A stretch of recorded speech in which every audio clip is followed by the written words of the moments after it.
하나님의 말씀 시편 30편 1절부터 12절까지의 말씀입니다. 목적과 수단이라는 제목으로 하나님의 말씀 전하겠습니다. 시인은 죽음의 문턱에서 하나님의 도우심으로 극적으로 살아났습니다. 그는 죽을 병에서 건져주신 하나님께 찬양을 드립니다. 왜 그렇게 생각하냐면 2절을 보세요.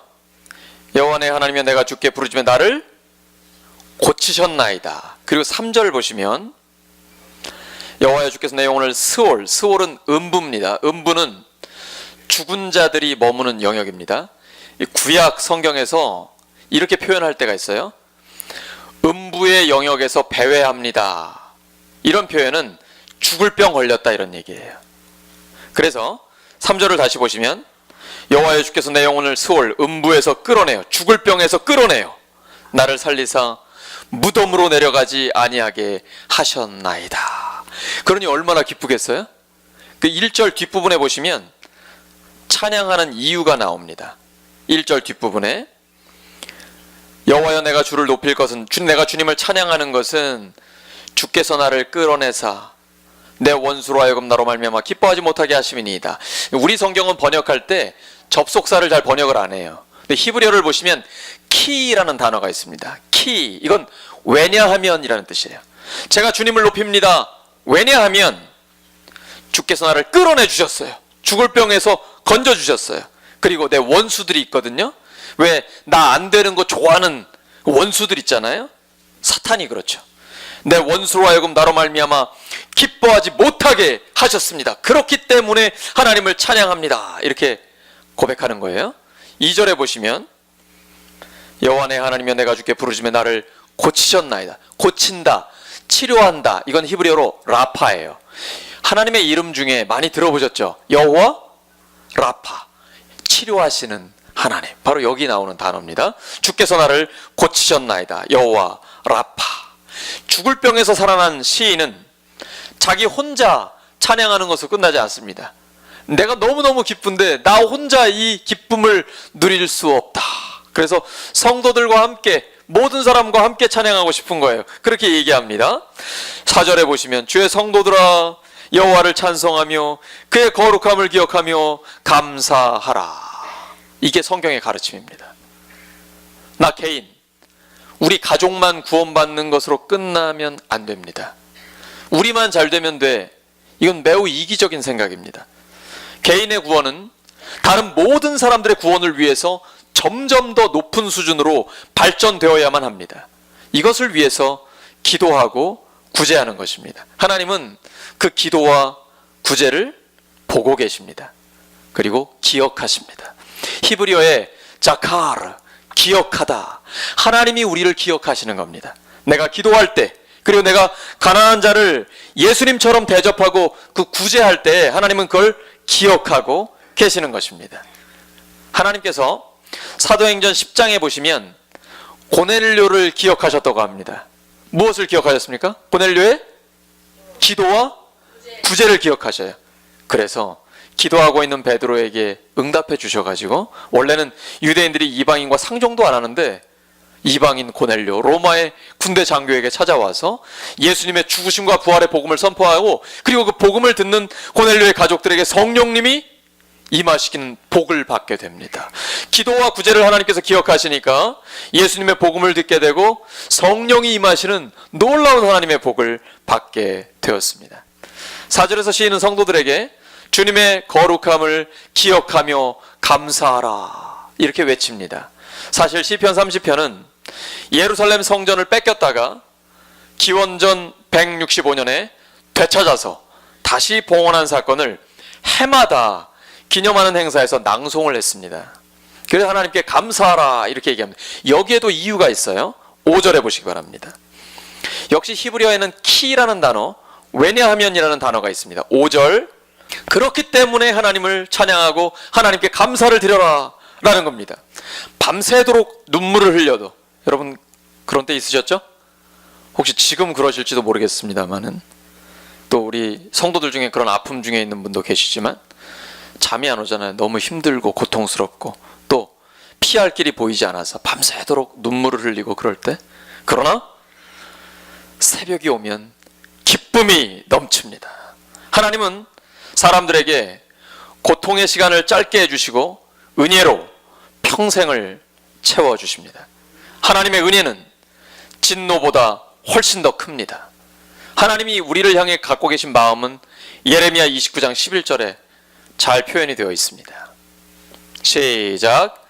여호와의 말씀이니라. 너희를 향한 나의 생각을 내가 아나니 평안이요 재앙이 아니니라. 너희에게 미래와 희망을 주는 것이니라. 이것이 하나님의 마음입니다. 하나님께 예배드리면 이 마음이 품어지는 겁니다. 미래의 희망이 보이는 겁니다. 우리와 함께 하신 하나님, 여기까지 인도하신 은혜의 하나님, 앞으로도 우리의 미래에 은혜를 주실 줄로, 더 풍성한 은혜를 주실 줄로 믿고 확신하며 소망 가운데 나아가는 것이죠. 근데 여기서 시인이 지난 날을 한번 되돌아봐요. 내가 형통할 때 어땠나? 여러분, 왜 편안할 때 있잖아요. 이때 시인이 이렇게 얘기했어요. 6절입니다. 내가 형통할 때 말하기를 영원히 흔들리지 아니하리라, 이렇게 말했어요. 이게 자만한 거죠. 그리고 경솔한 자신감이에요. 흔들리지 않은 견고함은 누구에게 있습니까? 이게 나에게 있나요? 사람에게 있지 않잖아요. 돈에 있나요? 있다가도 사라질 것에? 오직 흔들리지 않는 견고함은 누구에게 있습니까? 하나님께 있거든요. 그런데 먹고 살만하고 편안하면 하나님 잊어버립니다. 금방 잊어버려요. 그래서 성경은 끊임없이 자카르 반복해요. 기억하라, 기억하라. 하나님을 기억하라. 지금까지 너를 인도하신 하나님, 그 하나님의 은혜를 기억하라. 우리 자꾸 잊어버리거든요. 나는 영원히 흔들리지 않는다 라고 자만했을 때, 그때 그의 상황이 어땠을까요? 7절입니다. 여호와여, 주의 은혜로 나를 산같이 태산같이 굳게 세우셨더니 주의 얼굴을 가리심에 내가 금방 이렇게 되는 거거든요. 그래서 하나님 앞에서 자만하거나 경솔하면 넘어지기가 쉬운 것이죠. 견고함은 나에게 있지 않습니다. 오직 하나님의 은혜에 있습니다. 그래서 시편 16편 8절에 시인은 이렇게 고백하고 있습니다. 이런 마음을 가지고 살아가는 겁니다. 하나님 살아계시잖아요. 나와 함께 하시잖아요. 우리 그분을 믿는 하나님의 자녀들이잖아요. 그래서 항상 이런 정신으로 살아야 돼요. 내가 여호와를 항상 내 앞에 모시며 내 앞에 계신 것처럼. 그러니까 나의 오른쪽, 성경에서 오른쪽이라는 것은 의로움, 완전함, 능력을 상징합니다. 그가 나의 오른쪽에 계심으로 내가 흔들리지 아니하리로다. 이게 이 영적인 자세입니다. 늘 하나님이 내 앞에 계시다, 내 오른쪽에 계시다, 이런 마음을 가지고 살아가는 것이죠. 자만에 빠지기 쉬운 사람들에게 하나님이 경고하십니다. 신명기 8장 17절과 18절입니다. 내가 마음에 이르기를 내 능력과 내 손의 힘으로 내가 이 재물을 얻었다 말할 것이라. 내 하나님 여호와를 기억하라. 그가 너에게 재물 얻을 능력을 주셨습니다. 하나님 무슨 말씀이십니까? 제가 지금까지 피땀 흘려서 벌었는데요, 제가 본 거잖아요. 이렇게 말하기 쉽거든요. 근데 하나님 우리에게 말씀하세요. 내가 너에게 재물 얻을 능력을 주었노라. 맞습니까? 이것을 인정하고 믿는 사람이 복 있는 사람입니다. 내가 했다라고 내가가 자꾸 나오면 무너지게 됩니다. 하나님은 교만한 자를 대적하시고 겸손한 자에게 은혜를 주십니다. 나의 약함을 인정하고, 그러나 하나님이 나를 도우신다는 확신 가운데 하나님을 의지하고 나가는 사람이 정말 복받은 사람입니다. 하나님은 그 사람을 기억하시거든요. 너에게 재물 얻을 능력을 주셨습니다. 자만하여 경솔한 자신감이 넘치던 시인이 고백하는 거예요.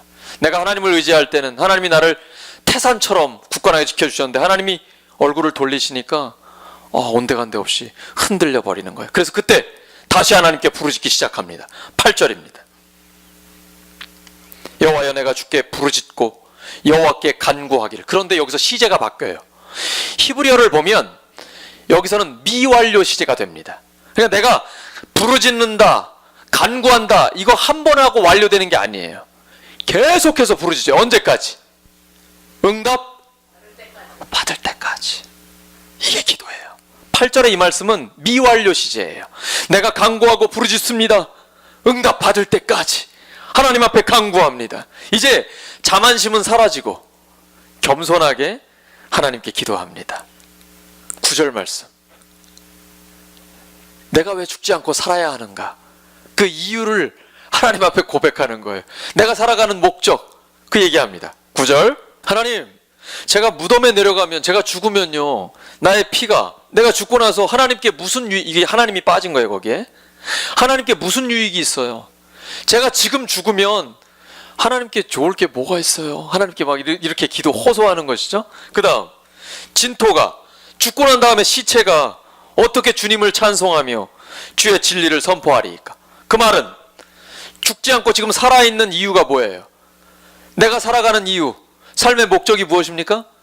주님을 찬송하고 주님의 진리를 선포하는 게, 이게 목적이라고 얘기하는 거예요. 하나님 앞에. 하나님, 저 아직 안 데려가실 거죠? 아직 주님을 찬송하고 주님의 진리를 선포하고 저의 삶으로 하나님의 살아계심을 보여드리고, 하나님, 저 그러고 싶어요. 그게 제 인생의 목적이에요. 이렇게 얘기합니다. 지금 강원도에 큰 화재로 굉장히 고통을 당하고 있습니다. 교회가 기도할 때이고 또 우리 교회가 도울 부분이 있으면 함께 도와야 합니다. 성경에 보시면 4번의 사건 사고를 연속으로 당하는 사람 있죠. 평생 모은 재물을 한순간에 다 잃었어요. 아들 7에 딸 3, 많이 뒀는데 하루아침에 다 잃었어요. 잘 아시죠? 욥이에요. 그런 욥이 이렇게 고백합니다. 1장 21절이죠. 시작. 모태에서 빈손으로 태어났으니 죽을 때에도 빈손으로 돌아갈 것입니다. 주신 분도 주님이시요 가져가신 분도 주님이시니 주님의 이름을 찬양할 뿐입니다. 여러분, 맞죠? 불교에서는 이걸 공술의 공수거라고 합니다. 빈손으로 왔다가 빈손으로 간다. 그러니 뭐 이렇게 물질에 욕심을 내느냐, 이렇게 얘기하죠. 그렇다면 우리는 무엇을 위해 살고 있습니까? 여러분, 무엇을 위해 살고 계십니까? 돈?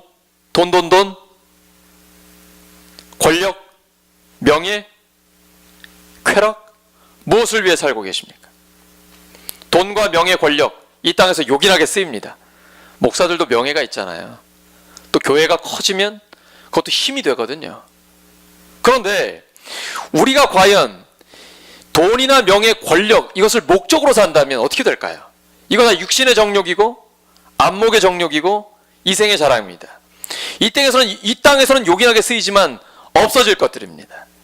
이런 것들의 인생의 목적을 두게 되면 이게 우상이 되고, 그리고 우리를 파멸로 이끌게 됩니다. 돈, 명예, 권력은 하나의 수단으로 삼아야 됩니다.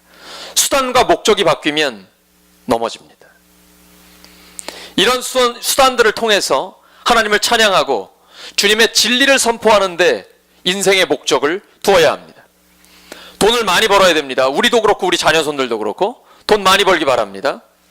또 존귀한 명예를 얻으시기 바랍니다. 높은 권력을 차지하기 위해서 최선을 다하시기 바랍니다. 의욕적으로 열심히 하세요. 그러나 이걸 가지고 다른 사람들 위에 군림하려고 하지 마십시오. 오히려 이것을 가지고 다른 사람들을 섬기는데 쓰임 받으시기 바랍니다. 그럴 때에 하나님께서 영광 받으십니다. 이렇게 하나님을 찬양하며 주님의 진리를 전하는 것이 가장 가치 있고 의미 있는 인생이 아니겠습니까? 시인은 기도합니다. 10절입니다. 하나님이 그 기도에 응답하십니다. 11절. 주께서 나의 슬픔이 변하여 내게 춤이 되게 하시며 나의 베옷을 벗기고 기쁨으로 띄우셨나이다. 근데 여기서 슬픔이 변하여라고 할 때 이 변하여가 히브리어로는 하파크입니다. 뭐가 팍 튀는 것 같죠? 변하여. 이건 뒤집어 엎는다는 거예요. 완전히 바뀐다는 겁니다. 나의 베옷을 벗기고 기쁨으로 띄우셨나이다. 하나님이 개입하셔서 슬픔에서 완전히 벗어나 기쁨이 넘치게 해주셨습니다. 예수님의 십자가 뒤에 부활의 승리가 있는 것처럼 말입니다. 이제 기도 응답을 받은 시인이 12절에 하나님 앞에 서약합니다. 시편 30편의 시작이 무엇이었습니까? 내가 주를 높이리니, 찬양으로 시작했습니다. 마무리할 때도 감사로 마무리를 하게 됩니다. 하나님께 감사드리는 것은 한순간도 멈춰서는 안 됩니다. 매 순간 하나님께 감사드려야 합니다. 그리고 여러분, 감사할 것들 많이 있으시죠? 하나님께 감사거리가 많이 있으시죠? 혹시 걱정거리가 많으세요? 염려거리가 많으신가요? 감사거리는 눈을 씻고 찾아봐도 없나요? 빌립보서 4장 6절과 7절 말씀, 아무것도 염려하지 말고 다만 모든 일에 기도와 간구로 너희 구할 것을 감사함으로 하나님께 아뢰라. 그리하면 모든 지각에 뛰어난 하나님의 평강이 그리스도 예수 안에서 너희 마음과 생각을 지키시리라. 염려거리가 뭘로 바뀌어야 됩니까? 기도로 바뀌어야 됩니다. 그 기도가 어떠한 기도여야 됩니까? 감사로 드리는 기도. 염려거리는 감사로 기도할 때에 해결이 됩니다. 그리고 여러분, 그러면 우리의 영적인 눈을 뜨게 하십니다. 감사할 것들이 얼마나 많은지요. 이전에는 불평할 것이었는데 반대로 보니까 너무나 큰 감사거리였어요. 그걸 찾게 하십니다. 감사가 넘치는 삶은 하나님이 점점 더 감사가 풍성하도록 채워주십니다. 하나님께서 인도하십니다. 감사거리를 찾으시기 바랍니다. 하나님은 우리를 지금까지 인도하신 놀라운 능력의 하나님이 은혜의 하나님입니다. 그리고 하나님께서는 점점 더 감사할 것이 많도록 우리에게 채워주실 것입니다. 신앙의 진정한 표현은 감사에서 나오는 겁니다. 예수님 잘 믿는다고 하는데 감사가 없다. 잘못 믿는 거예요.